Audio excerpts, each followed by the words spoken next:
Here we are, back again at the Millserp Garage. Well, somebody posted on my last video that they wanted to see a Winchester Model 63. Now, I don't have a Model 63, but the Model 63 was the second incarnation of a design by Winchester, which started off as the Winchester Model 1903. They made the 1903 from 1903 to 1932. They made about 126,000 of them. In 1933, they switched things up a little bit. They started making them in 22 long rifle, which explain what this one is actually chambered in a minute, but they went to 22 long rifle. Everybody was clamoring for that. They loved this rifle, but didn't like the round that it was chambered in because it was a proprietary round. So from 1933 to 1958, they made about 175,000 of them. That was the Model 63 and 22 long rifle, but this is its dad. And it was chambered in an oddball proprietary cartridge, 22 Winchester Auto. I'm going to get into exactly why that was and into this rifle specifically in a little bit. But first, I want to start with, sometimes it's fun to just do a little bit of history, but this rifle is so crammed with history. Let's get started. I got some papers over here, and now bear with me if I bounce around a little bit. I'm coming off 2 back-to-back midnight shifts over the weekend, and now I work days, so I'm definitely in Zombieville. But what interesting history this is here, especially to like a Browning fan. This is like an interesting, it's not a John Browning design, but it's very pivotal in John Browning's history with Winchester. So let's just jump right in. Let's see, where should I start? Okay, well, Browning had an association with Winchester from 1883, when they bought his single-shot rifle, to 1902. Browning really loved this association because the Browning brothers had a gun shop, and the whole thing was they would design guns and sell the guns out of the shop. And Browning, being that he was the designer, he hated that he had to spend so much time and energy on actually making the shop work and dealing with the retail part of it. He really wanted to just design guns. He had so many ideas in his head. I mean, this guy was like a machine, coming out with different designs. Definitely a one-of-a-kind, gifted firearms designer. And so many designs would come to his head, and he would, it's exactly what he needed, is just to just crank them all out and give them to a big manufacturer and be like, here, you deal with the making of it. You deal with the selling of it. I just want to just create. I'll make one, give it to some people, let them figure out how to make hundreds of thousands more. Just give me some money so I could just move on to making another one. That's all he really wanted to do. So that worked out really well for Browning. And T.J. Bennett, who was the owner of Winchester at the time, he couldn't be happier also, because he was the exact opposite. He just wanted winning designs, didn't really care about necessarily bringing every single one of them to fruition. He was just like a businessman, so he just did whatever was best for the business. And he was pretty good at it because Winchester thrived back then. Now, in the span of 17 years, from 1883 to 1902, Winchester bought 44 designs from Browning. 44 unique guns, designed for 44 guns, and he only manufactured 10 different ones. So you say, why would that be? Why would he spend so much money? Browning back then was just as much of a firearm god as he is now, and everybody wanted something designed by Browning. And Winchester was, he had a thing with Winchester where if he came to Winchester with rifles, I think he dealt with designing machine guns and for wartime and pistols with other people. But rifle designs, shotgun designs, long arm designs, all went to Winchester. He was very loyal. And the reason why TJ Bennett would just buy up anything is because he's like, I'd rather, even if something was, he would come to me with 6 lever gun designs, and I know that I would not have the money or the ability or the machine, the tooling or the people to even produce all 6. I just want to buy all 6. I'll just produce one of them, but I don't want Remington and Stevens and who knows who else to have the other designs and compete with me. So he was just like, it would just be better in the long run just to buy everything, whether you could put it out or not, whether you could actually make it or not. And this was definitely one of the things that did bother John Browning about the association. But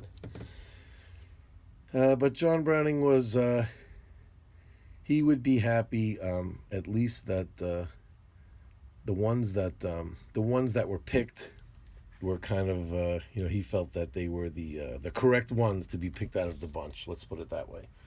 So he didn't feel like that was a terrible evil. But it was definitely one of the things he did not like about the association, So let's see. Now, where are we going with this? This is an interesting story. Well, Browning, he finally designed something that everybody out there was trying to come up with, an auto-loading shotgun. And auto-loading shotgun was a problem because the differences in the shells back then. There were some shells were very potent, some shells were weak. They were black powder ones. They were like the newer smokeless powder ones.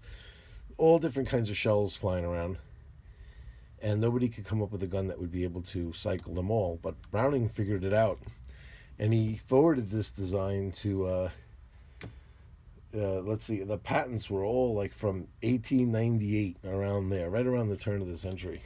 And another thing about patents, Browning was his designs were so desired in the firearm community that Browning didn't really care all that much about patents. He's like, I'll sell you the design, whatever. He didn't really care. He just wanted to move on to the next gun.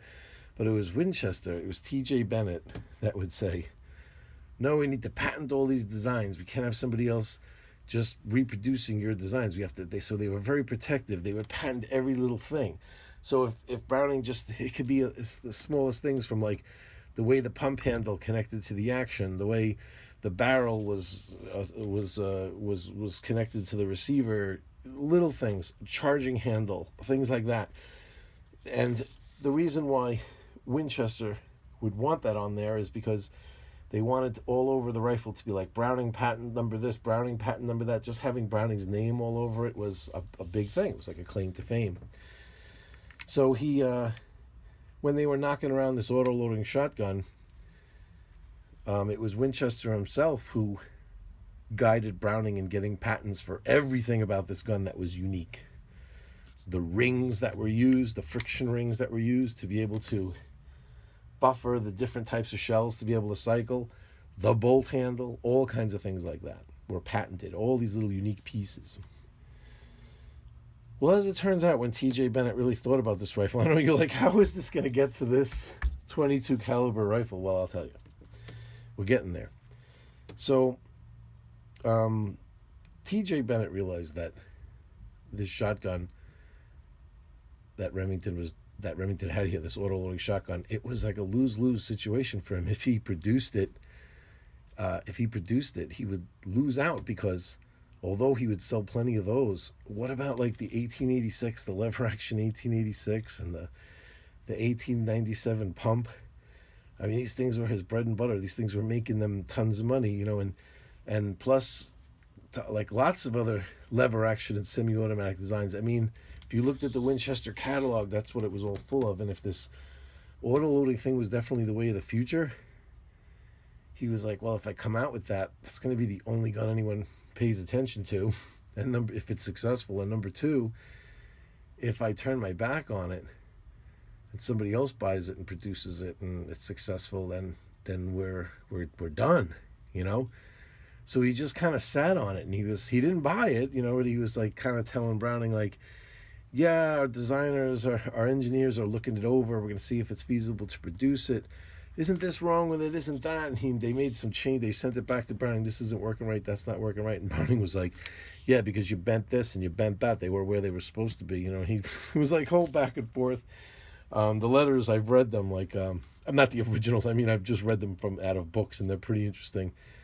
You could tell that they weren't really getting along all too well those couple of years. There was a lot of bickering back and forth, and Browning complaining about it was Winchester's ammunition that sucked, which is why the guns weren't working. And he was mad that he sent them a whole bunch of .303 ammo to test a machine gun, and he found a 30 caliber Army, which like a 30 caliber 30-40 Krag round inside of that. And he was like, because it's something weird like that will chamber in a .303 and blow up the gun or something. So he was like wondering if they did that on purpose. And it was kind of like an accusatory letter where he thought maybe he did that on purpose. And they were fighting. And then finally, things came to a head, and Browning was like, listen, we're going to proceed with this or I'm out of here. And not only that, when we proceed, see, T.J. Bennett had always paid Browning a certain amount of money for each gun. He's like, I'll give you $20,000 for that gun. I'll give $15,000 for that gun, whatever. Just money, and then that was it. That was the end of it, no matter how many made or whatever.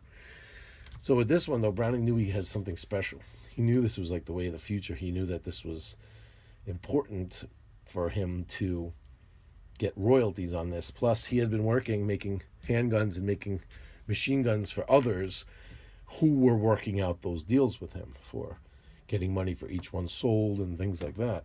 So he brought this to T.J. Bennett, and he was like, we're going to proceed or I'm out of here. And not only that, when we proceed, this is how we're going to do it. And Bennett was like, not going to happen. So Browning was like, well, then have a good day. And then there's a story you might have heard. This one's people have heard a lot of. Then it's supposedly true that he made an appointment. He called up, I forgot the guy's name, but the head of Remington, and said it wasn't Remington. It was after the company had already been bought out. But I forgot the guy's name. But the guy was like, yeah, come on in, John. We'll talk about it. He ran it by him and said, I have this shotgun, and I couldn't imagine the guy from Remington was like, oh my God, well. The guy from Remington must have been really excited over that meeting, because John Browning came to the meeting and found out that he had died of a heart attack right before. So that was the end of that. So he brought the shotgun overseas to Belgium, where, he had been doing other stuff in Belgium, making other things there and stuff too. So it wasn't the first time that he was associated with Belgian-made stuff. So now, where does this rifle come in? Well, once Browning was gone, Winchester looked at, T.J. Bennett looked towards one of his top designers over there. His name was Thomas Crosley Johnson, T.C. Johnson. He would later go on to design the Winchester Model 12. So that's who designed this gun. Now, what's interesting is that this is the claim to fame this gun has is, let's see, got it written down. I want to get the wording exactly right. It is the first commercially available semi-automatic firearm made by Winchester. So this was the first thing Winchester ever made that was semi-automatic. And John Browning took a back seat on this. So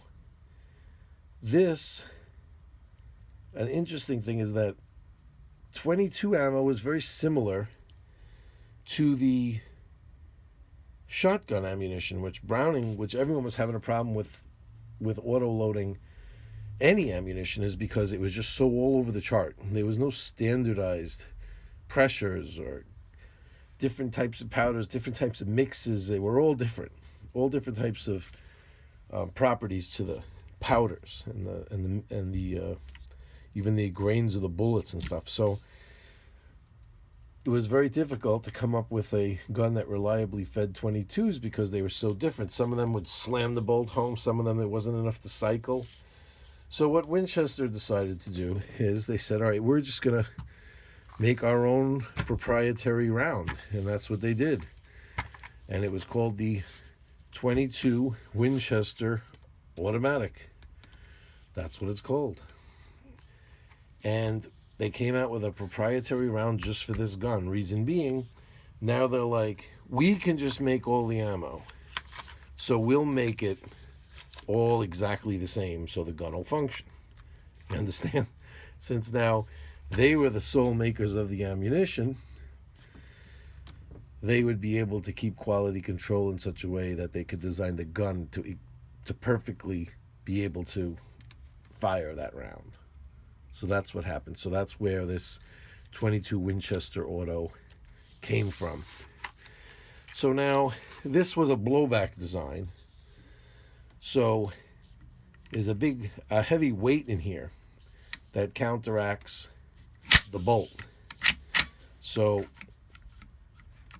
there's arms through here that connect to a big weight underneath here, you know.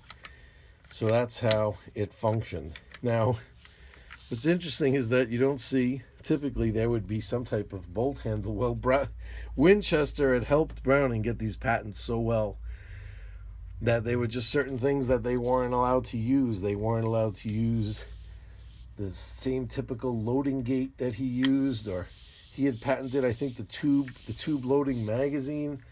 He had patented so many things, but since the bolt handle was patented, that left them in a really weird spot. Like, how the hell do we cycle this? A lot of people look at this and they yank on this. This is the takedown button. Like, again, we'll get into the gun later.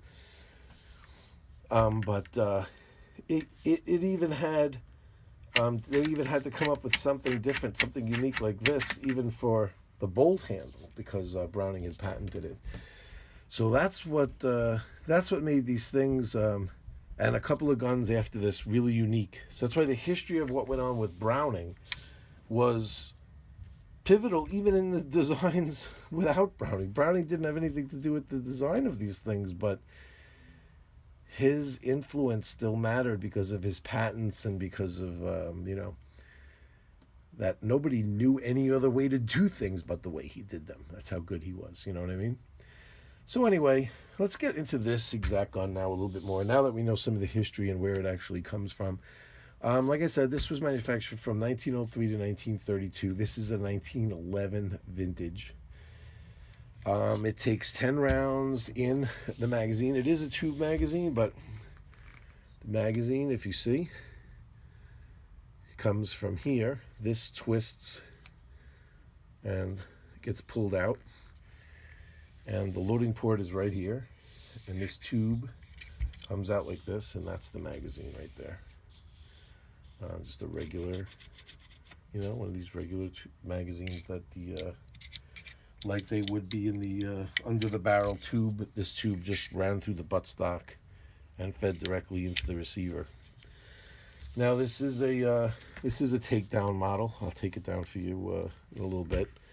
It does have a cross bolt safety right here.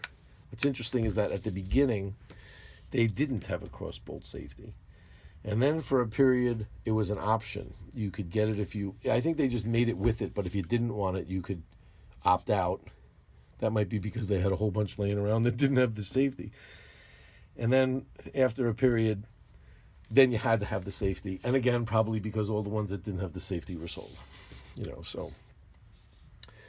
What else? It has this fixed... not a fixed sight, sorry, but didn't have the step. It's actually like a micrometer sight. It actually has a screw that controls the up and down sighting in. And this technically is the bolt handle. It has a dovetailed front sight here. And again, what's typical of these, just this flat cut off crown here in the front. Sorry, I can't see the camera too well. I could show you something right now if you have one of these that you may not know. If you push down and you turn the bolt handle, it locks the action open. A lot of people do not know that, but man, does it hurt when you do that. This thing is like kind of sharp. It's not even sharp. It's just such a weird design that it just cuts right into your thumb. I see online everybody says the same thing, but it's true. And then there you go, a simple twist releases it. Now the takedown is interesting. There's like a button here that you press that releases, like kind of like a ratchet mechanism.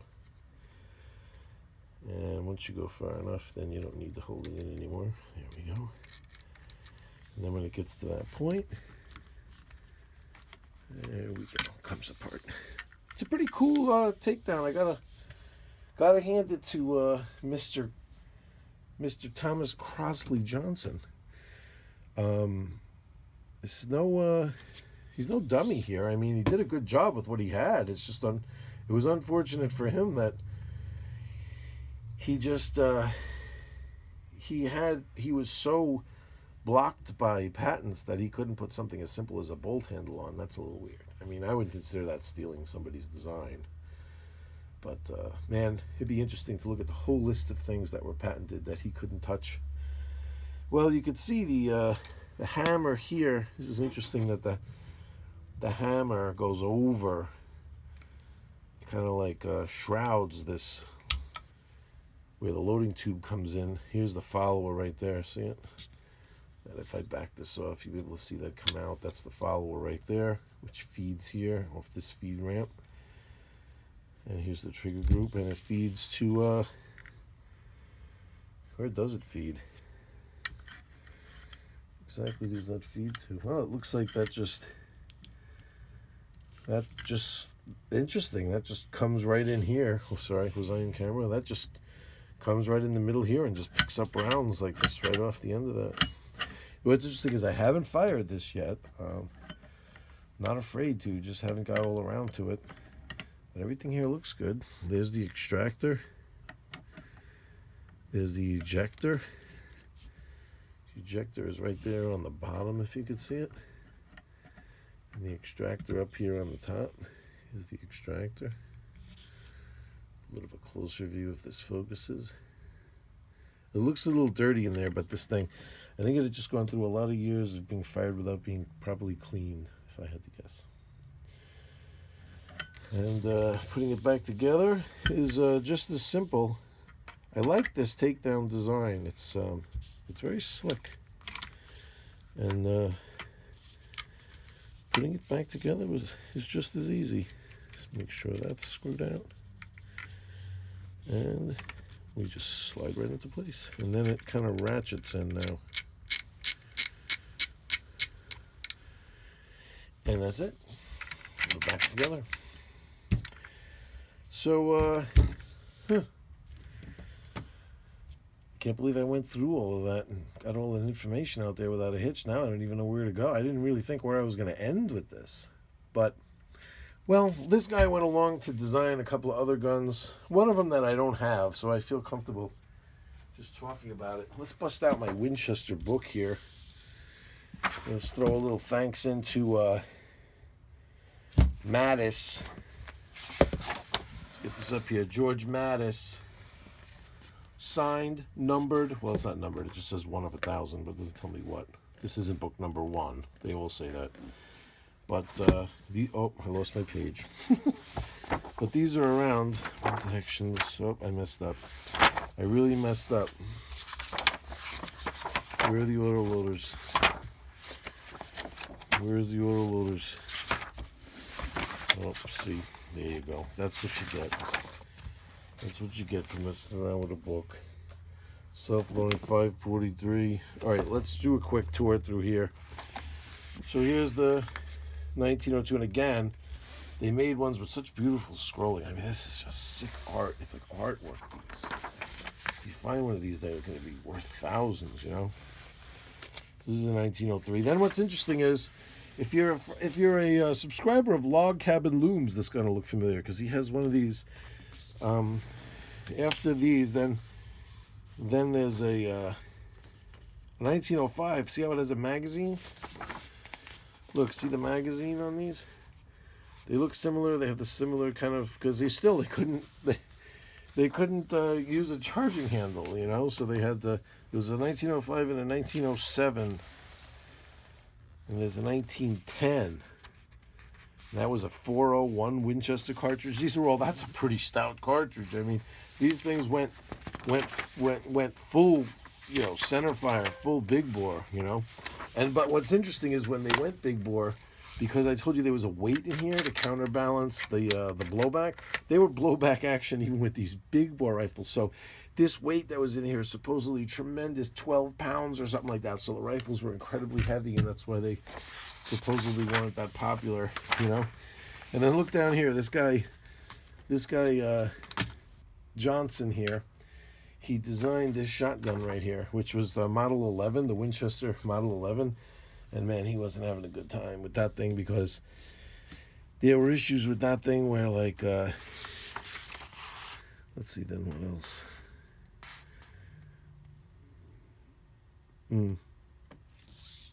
Well, they just couldn't seem to come up with an auto-loading shotgun. Let's put it that way. They tried two of them into the 50s, and it just wasn't working. And one of them was as a gun that kind of reciprocated. The barrel reciprocated, like, just see, because Browning, he brought his auto-loading shotgun to Belgium. They made that, and then Remington, you know, they finally did buy it. I guess when, you know, somebody that wasn't dead was in charge. They kind of said, all right, let's buy it from this guy. So they finally did buy it, and they made the Model 11, and then later on, that's what we have now is the Browning A5. And you see how it has that reciprocating barrel like that, right? Well, I guess that reciprocating barrel thing wasn't patented because, or maybe the patent on it ran out. And this guy Thomas Crossley Johnson said, I could make a shotgun like that. And he messed around with some rings, and he tried to do something similar without stepping on the patents, but it was kind of like a dismal failure. It didn't feed well. And the problem with it was because it didn't have a bolt handle. You had to just kind of grab the barrel and cycle it by grabbing the barrel. There was like a stippled, whatever you would call that, like a knurled part where you would put your hand on to cycle the barrel, you know. And supposedly it was also a slam fire gun. I don't know if that was by design or by accident, but those two things together were no good, because when it was jammed and they couldn't, like, you know, the swelling of the paper cartridges would sometimes cause them to hang up, and you were pulling and you couldn't cycle it. You might be tempted to put the butt of the gun against the ground and try to push, and blam, they call that gun the Widowmaker. And you know, like I said, he came back in 1912 with a pump action, which, you know, Browning was all about pump actions back then, you know, and Bennett was like, no, John, we got to stick with these lever actions. That's where it's at. The lever actions, the 1886, the lever actions. But then when, you know, he didn't listen, and then when they made that 1890 22 I showed you, and the 1897 shotgun, they were so popular, everybody loved the pump action, you know. So John Browning was right, even about something like marketing. Well, not just the designer, maybe he would have been a better businessman if T.J. Bennett would have listened to him on that end, but he didn't. And it definitely cost Winchester. The golden age of Winchester was over when John Browning left. And if it wasn't for the fact that all of their older designs were just so immortal, they wouldn't have even survived to today, I'm sure of it. But all those guns that Browning had given him, that's what made that company survive through the years. And I have some of them, and I will show them to you. But we'll get through these 22s first. Somebody wanted to see the Model 63. I don't have one. I always kind of thought about getting one, but I always like to stick to one model, and I always like to try to stay with the earliest model of a certain design. Don't know why. It didn't always work out that way, but I always try to do that. I like the older stuff. So this one, I love the condition of this guy. I love the wood. I love the way this one feels. I love the feel of cycling the action, and it's just the perfect size when you hold it. The sights just seem to pop right up to my eyes, and it's comfortable. The way the butt is shaped, and the, what do they call this? I forget, like the amount that the angle that it drops at is straight stock, and it just seems to fit really comfortable in my hands. But again, I haven't shot it yet. I have a couple of boxes of this old Winchester ammo, which is pretty cool. It looks like when they still made it. The ammo isn't really produced anymore. Only in these small batches. I heard Aguila? They make it. Well, they made it for a while, and now they don't make it anymore, but they made a bunch, and it's out there. So you just have to find a place that has it. This place did the same thing. Old Western Scrounger. I have a couple of boxes like this. If you find these boxes, some guys, they want like $30, $35 for a box. I mean, that's not so bad. There's 50 rounds in here. All right, whatever. How much am I going to shoot it? But some people are crazy. $300-$400 a box. Like, forget it. I mean, it's like I'm not an ammo collector. I just want to shoot my gun. But I have enough where I have 2 boxes of this. This isn't really old stuff. It's just kind of like remade stuff. So I might. I mean, it looks enough like 22 long rifle on it. Looks more like a long. But you cannot fire a long rifle. Don't be tempted to fire a long rifle or longs out of here or anything. They will not work. You will blow something up, from what I hear. It's not good. The spacing is totally different. So they'll be like a very violent discharge. But this stuff I'll probably hold on to because it's actually Winchester ammo. So that's pretty cool. And I guess from when they still produced it. Looking at this box, I would say it's probably 50s. Early 50s, I would say. Just from the way the print on the box. This is probably more like 80s. But they don't make it anymore. It's 80s or 90s, and this company doesn't make it anymore. This company's still around. This Old Western Scrounger. You can find them online, but they don't have this ammo anymore. So that's it. This is the Winchester Model 1903, which became the Model 63. And to my friend out there that requested the rifle, thank you very much. I hope this was some useful information. And man, I probably got a bunch of things wrong. Do not hesitate to make a comment and correct me. I'm just going from books. What do I got here? I got my John Browning book. This, of all the books on John Browning, this is the one that I really like, that I fell in love with. And this is back in here. Back near the beginning is where we're at when we're talking about this guy. There he is. Oh, that's Matt Browning. That was his brother. Here's the 1886, and then here's where he shows the letters that he wrote, where they were arguing back and forth. There's no pictures here.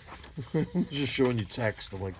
I thought there'd be some kind of picture of well, there is something interesting actually. You go to the rifles, you can see. Here's the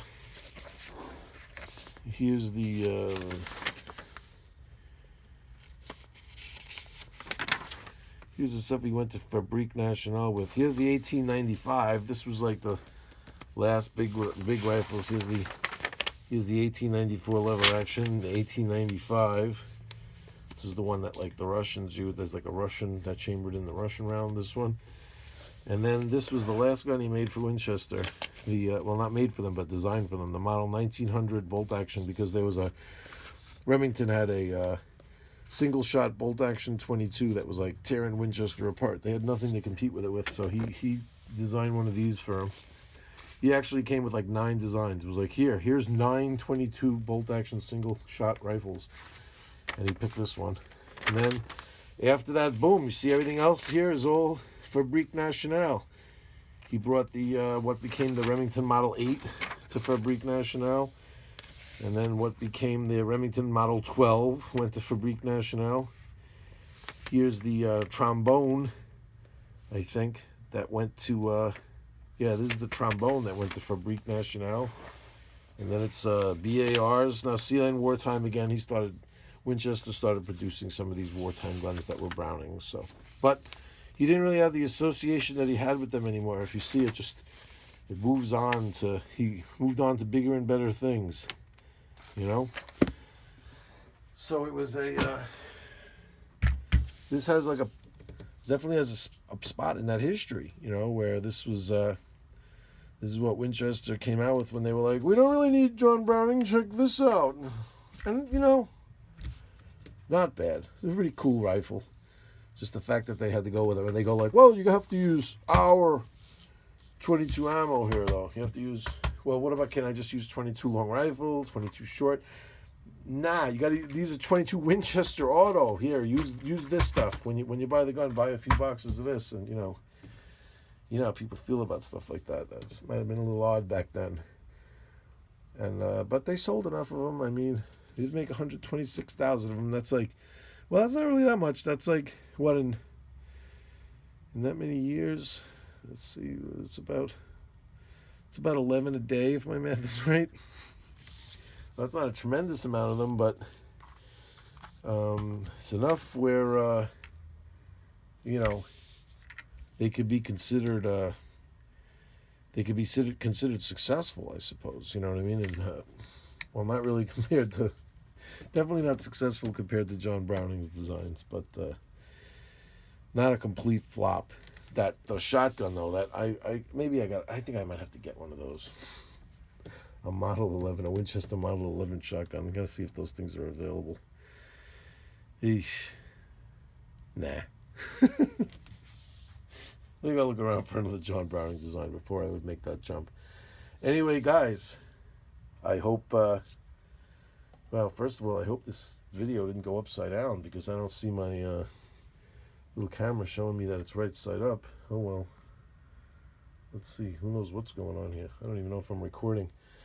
Well, everyone, have a good one. And post what you want to see next time. Otherwise, I'm going to go rogue with my own. I got one I can't wait to show you. But if there's something that you're dying to see, let me know.